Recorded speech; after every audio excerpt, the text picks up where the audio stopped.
I mean, it was really cool to kind of see where the Disc Golf Pro Tour is headed, because they're starting to do a lot of things and starting to move tournaments in the right direction, to where if you were just a random person off the street, didn't know anything about disc golf, and someone took you to the event, you would think like, oh, this is like legit. Yeah.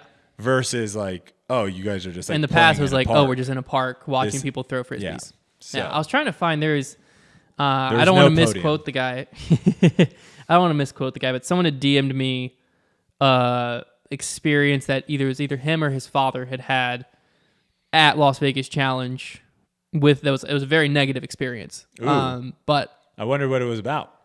I saw the DM come across and I immediately said, I want to ask Brodie about it was between parking and the shuttle. It was something with like the shuttle wasn't running, and parking's a big issue there, because they don't have, again, they're moving in the right direction. So last year, parking was a disaster for everyone. Especially like players. Like I know that I want to say I got there 30 minutes earlier than I normally would, because you didn't know where you were parking. You might find a spot kind of near, get lucky with one of the AMs that are leaving or one of the pros that are leaving, whoever, and you kind of sneak in that spot, or you might park 500 yards down the street, and it's a long kind of drive up to get to the clubhouse and the course. This year, again, the tour card situation that's happening has been very, very successful so far. Minor thing I would say is I wish they gave us like a little like a sticker or something, because they gave everyone basically parking passes that were players, but there was nothing to differentiate a player that is like an amateur player in the tournament and a player that's a pro, or a player that's a pro and a player that's a pro that has a tour card. So you kind of had to go through multiple levels of like telling them who their name is and finding on the list, and kind of do that. That would be so much faster if you just had gave all the tour card guys a sticker that says tour card and you fly in, whatever. But parking was not a problem for us, which was phenomenal. Like literally drive in, park, 2-minute walk. Is that one of the benefits of the tour card? Correct. Parking. Okay, so that's something that the Pro Tour came in and it's like, we need this many spots. And it's really, really good too, because another thing, again, I love the fans. I love interacting with them.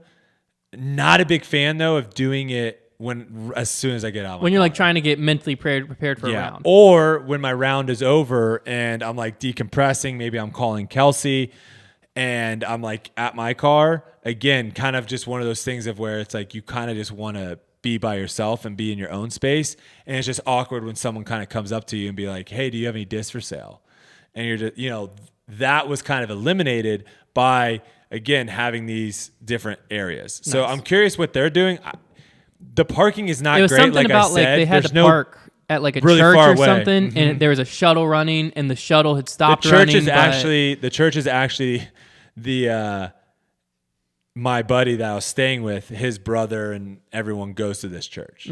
So I actually know it wasn't incredibly close, I would say, to it. Probably, if I had to guess, like 10, 15 minutes, 10 minutes shuttle. And again, it's one of those things of where if you're used to one thing, which is just showing up and parking wherever's closest and walking, and that's what you're used to, as soon as they're like, hey, you're not going to be able to do that this year, you're going to have to park here and blah, blah, blah. If things don't go beautifully, people are going to complain. Yes. But, it's better. It's growing pains. Yeah. It's growing pains. It's better to have the players be the main focus of Correct. getting the players close to the course versus if all spectators you have 500 spectators and they all take up the close parking, getting there super early, and then you have... It's really weird when a player's just walking down the sidewalk. You have Drew Gibson on lead card pulling in, and he's like, I can't park. He has to park on a 10-minute shuttle with all the spectators. It's like, oh, how's it going, guys? Head to my lead card. That's something where that's a good step for professionalism, and then we still need to kind of figure out some of the logistical things. But it's just also, that course. Unfortunately, that course is not a good course for parking. And there's gonna be some courses like that. It's also the nature of the sport is we're at times still going to be in parks or in woods and stuff like that, where parking's not going to be the easiest thing. So there might be some workarounds, and if it's not a big enough thing, because if you have a massive thing where there's 10,000 spectators, it's going to be a lot easier to figure out a bus route and stuff like that. Yep. And there might be buses that volunteer because they want the advertising or whatever may happen. When there's a few hundred people and, you know, it's much difficult. You're running a bus you're running a bus that might only have 5 people on it at a time, and then 2 bus loads a day is full.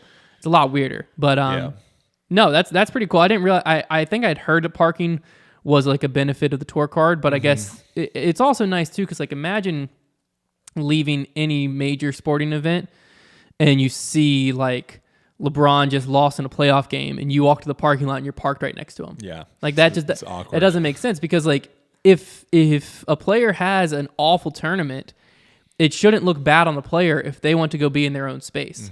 But if they have to cross through so many spectators to get to their own space, they can come across as a jerk if they walk through and they have to basically forcibly like look and put their head down, not talk to people. People are like, oh, so-and-so, and they're just not looking at them.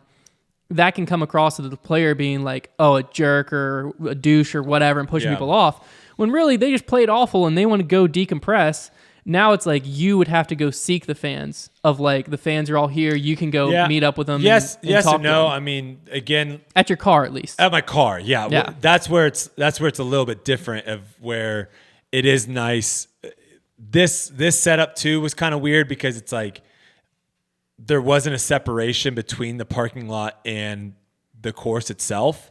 So you were like, once you left the parking lot, you then were basically with everyone, and you kind of had to walk to get to behind the gates or whatever it may be. Other things I wanted to add, though, that I thought was awesome, they made everyone at the end of their round actually go up. Granted, it was a little bit of a walk, but go up into the clubhouse and like officially put their scores in with people there. So that I think was cool, because there's always this weird, like, when the round ends, like, what are we doing? Are we still hanging around the basket while other people are trying to finish, trying to finalize scores? Or like at some of these parks and stuff where there weren't fences, there weren't any like spectator barriers or anything, you would like walk off to try to do scores, but then you'd also have fans coming up to photos, and it was like an awkward situation. So this, I think, and this is going to be something that the Pro Tour will continue to do at each event. You finish 18, you walk to scoring, you verify your scores, you put scoring in, and then people from the Disc Golf Network are there to where they could pull you. So like my first round, for example, they wanted to get an interview for me. Yeah. So in the past, it would be very difficult for them because the round would end and I would just go, like, there isn't any spot. We would just go. And also they were doing interviews and stuff just like wherever, right? Here they actually they had a spot, they had a microphone, they had people set up, everything like that was ready to go. So you do your scoring, they're like, oh, hey, let's grab him for a second. And then you just walk over and do your interview. I noticed, I don't know who the new interview guy was. PDJ guy.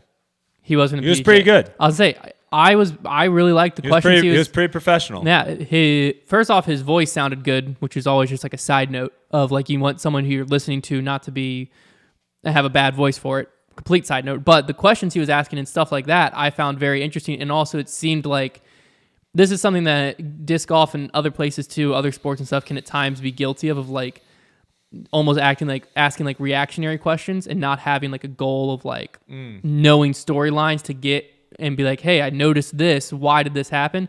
He seemed very like, if there was a storyline, he knew about it and was asking players as they came in of like, hey, I noticed you did this on this hole. Why don't you walk us through that moment? Yeah. Or stuff like that, which I was like, oh, that was great. Because sometimes on live, that might have been some stuff that we missed, or we saw them throw the shot, but we didn't see what happened after, blah, blah, blah. And he was able to get kind of more storylines and more context. And they also were playing like your interview clip. They cut to it. You're there. We see you talking for like 5-10 seconds, and then it just goes back to footage.